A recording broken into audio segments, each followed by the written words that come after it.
The new year is almost upon us. We're only a few days away, which means it's time to get to work. Now, you don't have to wait for the new year to set new goals, reevaluate how things have been going, and decide whether or not you want to change your path. But it is a really great opportunity to do so if you haven't been doing it already. So, being that we're just a few days away from the new year, I am going to be talking a little bit about reflecting on the past year, and then I'm going to take you through 12 questions that are going to help you think about what this past year has been like for you and plan for the year that you want ahead, okay? Grab a pen, grab some paper. This podcast is a doing podcast. We're going to get to work today. Welcome to the Mindset Gym podcast, where we exercise your way of thinking to help unlock your hidden potential. I'm your host, Emily Irwin, a registered nurse and holistic nutritionist with a passion for all things health, fitness, and personal development. All right, let's get into it.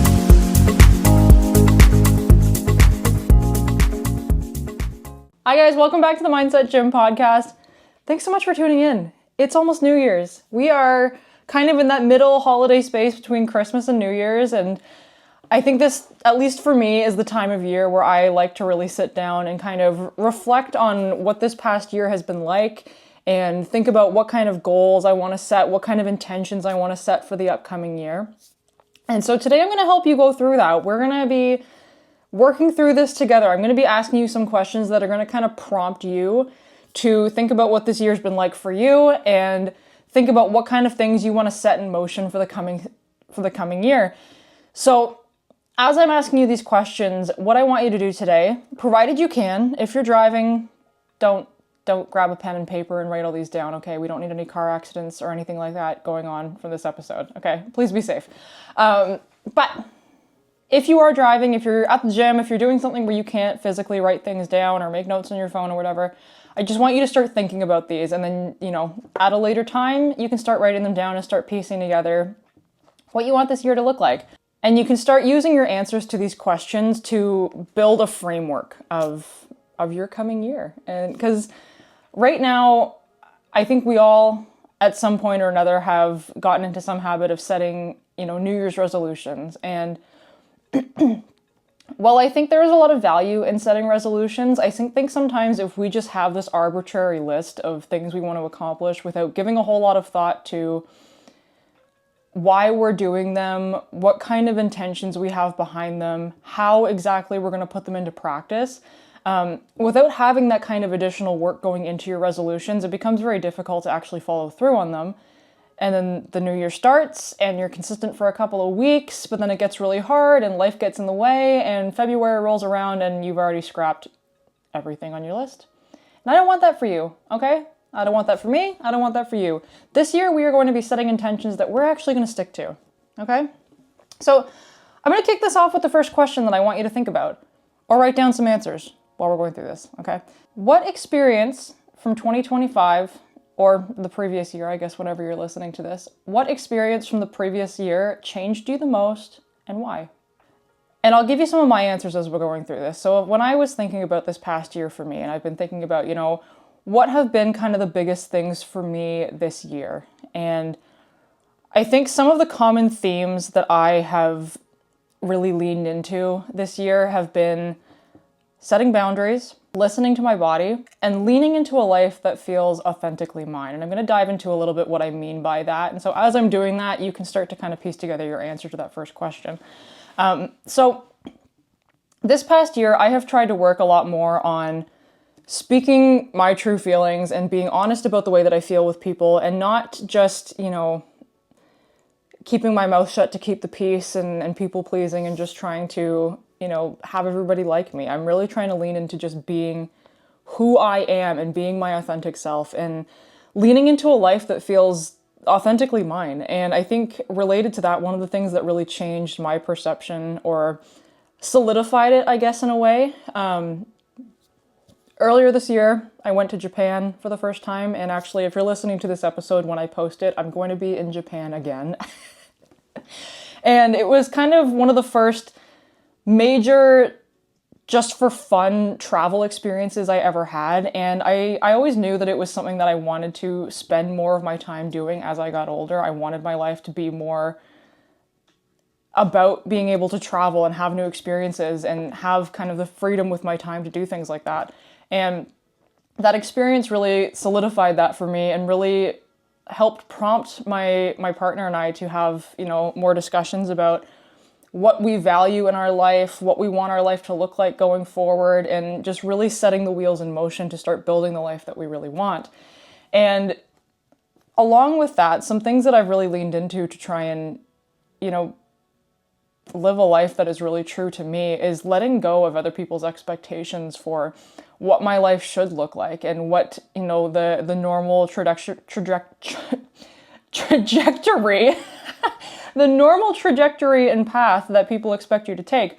And I've talked a little bit about this in previous episodes that your life is your own, your life is yours, and you should be designing it in a way that feels authentic to you. And so another couple experiences I had under that umbrella this past year, I got engaged near the end of 2024. And so we are kind of in the process of planning what our marriage is going to look like. And we were initially planning like a traditional wedding because that was kind of the expectation. That's what would make everyone else happy. And I had contacted a venue. We were just about to sign the contract to secure the date for a wedding. And I remember looking at it and feeling like, fuck, I just can't wait for this to be over. Like, I wasn't excited about it. I wasn't looking forward to it. I was kind of just dreading it and wanting it to be done and stressed about the amount of money it was going to cost. And this has nothing to do with my fiance. I love him very much. I am very excited to marry him. I am thrilled to be able to spend my life with him. It was the actual wedding that I was dreading, and that rhymed. And anyway, so I looked at it and I went to my fiance and I said, hey, like, do you want this? Do you care if we have a big traditional wedding? And he said, no, do you? And I was like, no, maybe let's not spend all this money on doing something that doesn't feel authentic to us. And so we're not. And so we're not having a traditional wedding. We are doing something that feels true to us and feels authentic to us. And I won't get into all the details today because I do want to talk about it at a later date once we actually do it. Something else I've really made an effort to lean into more this past year is the fact that I don't want children. And I don't think I've ever talked about that openly on this podcast. But I've always known that. I have never been someone that has wanted to be a mother. I've never wanted to have children. But I always, for the longest time, had this sense of I'm going to have to do it eventually because that's the normal path. That's what women are expected to do. And so it was kind of this sense of like I might as well just enjoy my time now because eventually I'm going to have to just suck it up and do it. And the older I've gotten, the more I've kind of realized like that's not really true. That narrative that I have about that isn't true anymore. I am lucky enough to live in a day and age where I have the ability to choose and I have the ability to pick a different path if that feels right for me. And so this past year, I have really been making more of an effort to lean into finding people in a similar community, people who have similar views on that to me, and kind of validating my own feelings by finding this sense of community and being more honest about the fact that I don't want children.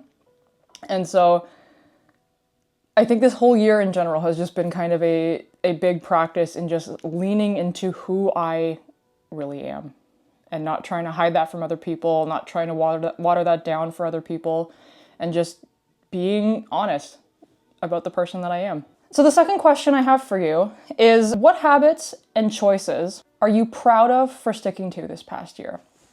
So before we start, talking about all the things that you want to change in the coming year, I want you to take a minute and I want you to reflect on what things are you proud of that you've done this past year? What things have you been sticking to that have been really good for you? And do you want to continue them in the next year? Are these things that maybe a goal of yours can just be to keep up with what you're doing? So for me, a couple of examples, going to the gym on a regular basis has been something that I've done for years that I'm really proud to have maintained and something that I want to continue into the coming year.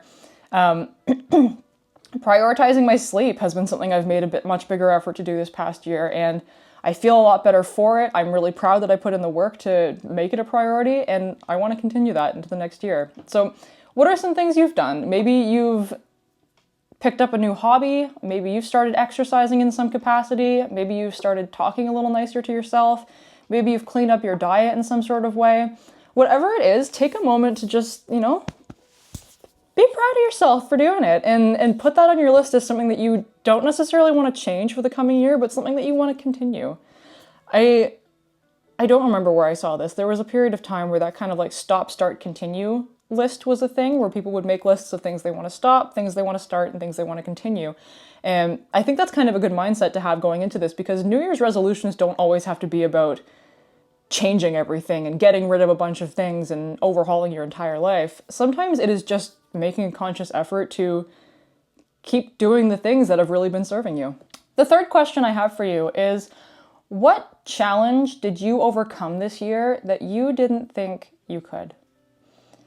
And the reason I want you to take some time to reflect on this is because you are probably a lot stronger and a lot more capable than you think.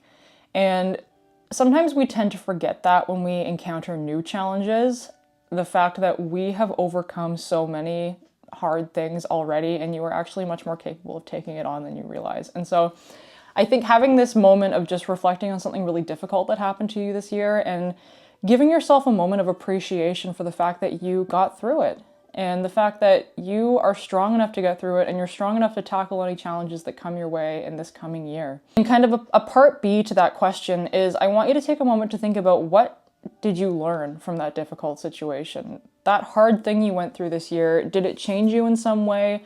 Did it make you look at things differently in some sort of way?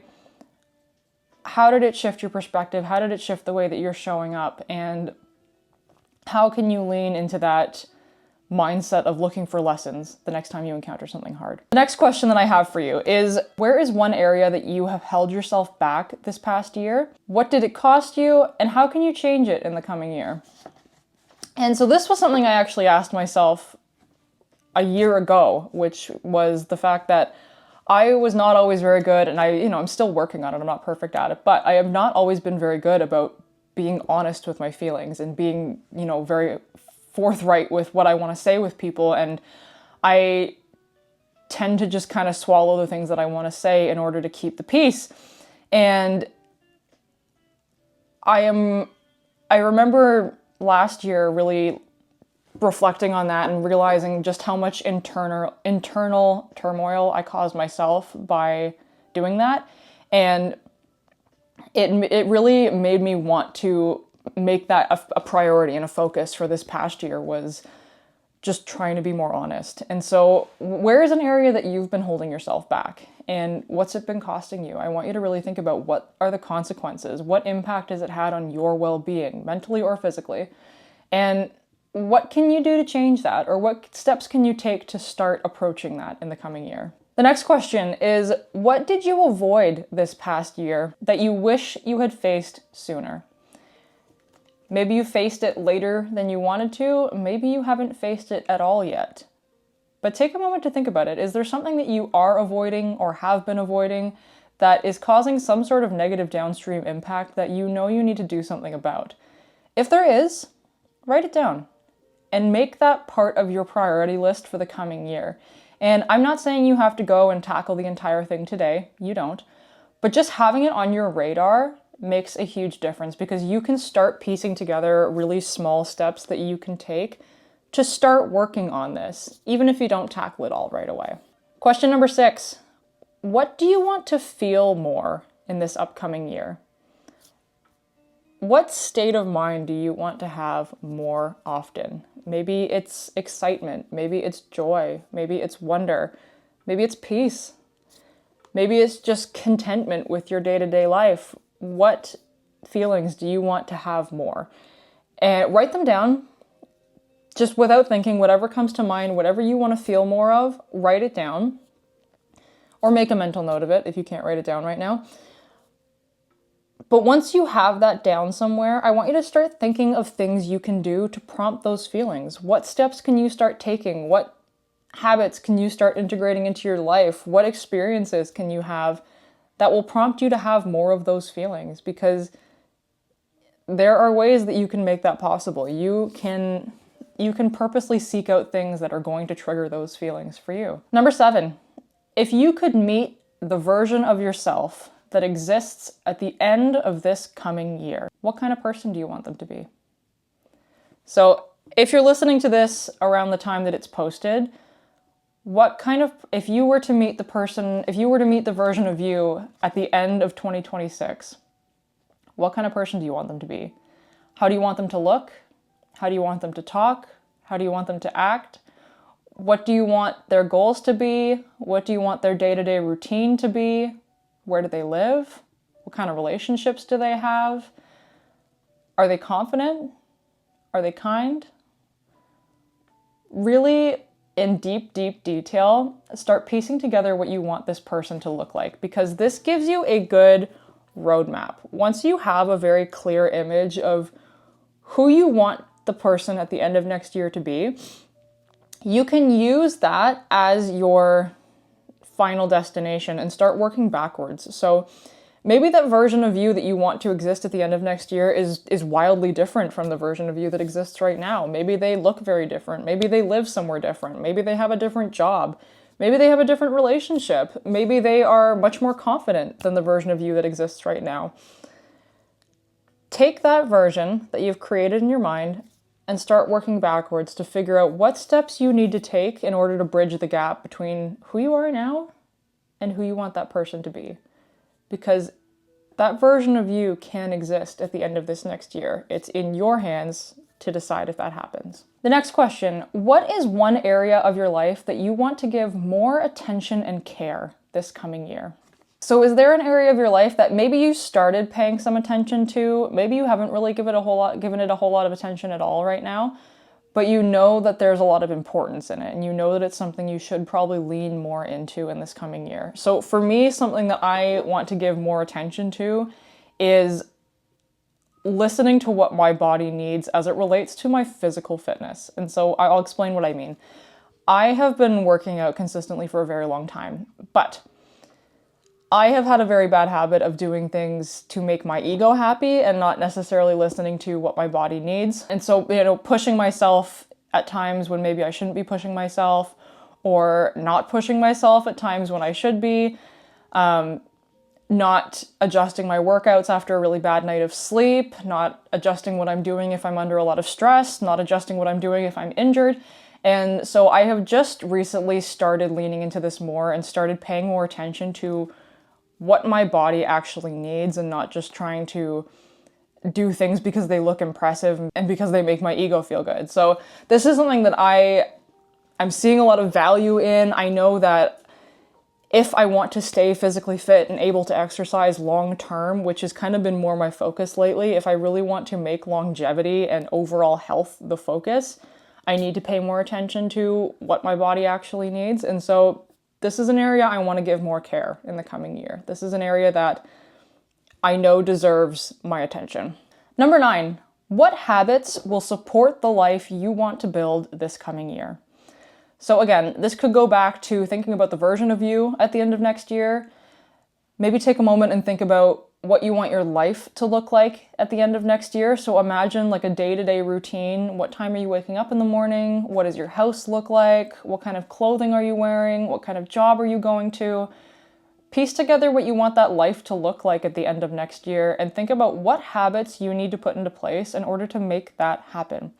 Because this can be your roadmap, again, for determining your goals for this coming year and determining your routine and really breaking it down to the nitty-gritty and realizing these are the small steps I need to take every day in order to get to the goal that's on my resolution list, or my list for things that I want to accomplish next year. You having goals, you having New Year's resolutions is amazing, but if you don't take the time to piece together what habits you need to do in order to get there, it's going to be too hard, right? It's going to be way too hard. You have to go in this with an actual structured plan. And so figure out what those habits need to look like. Figure out what that day-to-day routine needs to look like. Number 10, what relationships do you want to invest more deeply in this coming year? Maybe it's relationships with friends. Maybe it's your relationship with your partner. Maybe it's finding a partner if you don't have one. Maybe it's relationships with your parents. Maybe it's relationships with your siblings. Maybe it's relationships with people in your community. Maybe it's your coworkers. Think about what relationships you want to give more of your attention to this coming year, and what kind of dynamic you want to foster between you and these people. Again, this will help you piece together what your habits need to look like in order to accomplish this. Number 11, where do you need clearer boundaries in order to protect your energy and goals this coming year? So thinking about the life that you want to build, thinking about the feelings you want to cultivate over the coming year, thinking about the kind of person that you want to be, are there areas in your life where you don't have strong enough boundaries, or you don't have the boundaries at all to support that person? You building a better version of yourself, you building a better version of your life is going to require some hard work. And part of that hard work is you being willing to set boundaries and set guidelines, not just with other people, but with yourself, about how you need to show up and how you need to act and how you want to handle dynamics between you and other people. Figure out what those boundaries are that you need to put into place. And if they're already in place, amazing. But if they're not, this again gives you a roadmap of where to start for this coming year. Number 12, what is one intention or mantra that you want to carry with you for this coming year? So what is one kind of overarching saying or theme that you want to keep in mind as you move through this next year? And so something that I have kind of been mulling over a lot lately that I want to carry with me into this coming year is this mantra that life is too short to live it based on someone else's expectations. And so this is kind of the saying I want to keep in the back of my own mind as I go into this following year, because it helps support the actions and intentions that I want to have. And so I want you to figure out what that is for you. It can be just a couple of sentences, it can be a couple of words, just some sort of statement that you can keep in the back of your mind that when you start to feel like you're falling off track or you're forgetting where you want to go, you can repeat this to yourself as a reminder of the person that you're trying to build and of the life you're trying to build. And you could always do something like take a little piece of paper and write your mantra down on it, stick it in your phone case. Carry it with you in some sort of way, so when you need that reminder of what it is you're trying to accomplish, you can take a look at it and you're reminded of what exactly you're trying to do. And I actually like to do the same things with my New Year's resolutions, my New Year's goals, because along with doing these kinds of practices, I do like to have a list of kind of goals and intentions and things I want to accomplish for the coming year. And so what I'll often do is I will either write it down in the Notes app on my phone, or I'll write it down on a little sticky note and I will literally keep it in my phone case all year, so that months down the line, let's say it's, June, July, and I've completely forgotten what it was that I wanted to do this coming year, I can just open up my phone case, or I can open up the Notes app on my phone, and there's the list, there's the intentions, there's what I wanted this year to look like. And it's just that little reminder of like, oh, this is the path I'm trying to be on. And I can take a moment to reflect on whether or not I'm on it. Maybe I'm already doing the things, and I can have a moment of like, okay, fuck yeah, I'm doing the things that I want to do. Or if I'm not, it gives me a chance to course correct later on in the year. Okay? This next year is yours. You get to create it. You get to make it what you want it to be. And you going into it with the right frameworks and the right intention is going to make a world of difference. So if you couldn't do it while you were listening to the episode, I want you to go back, grab a piece of paper, pause this episode when you need to, and write down these questions and really mull over what your answers are. What do you want this year to look like? Your answers to these questions are going to be your roadmap for where you need to go this coming year, for what habits you need to put into place, for how you need to show up in your day-to-day.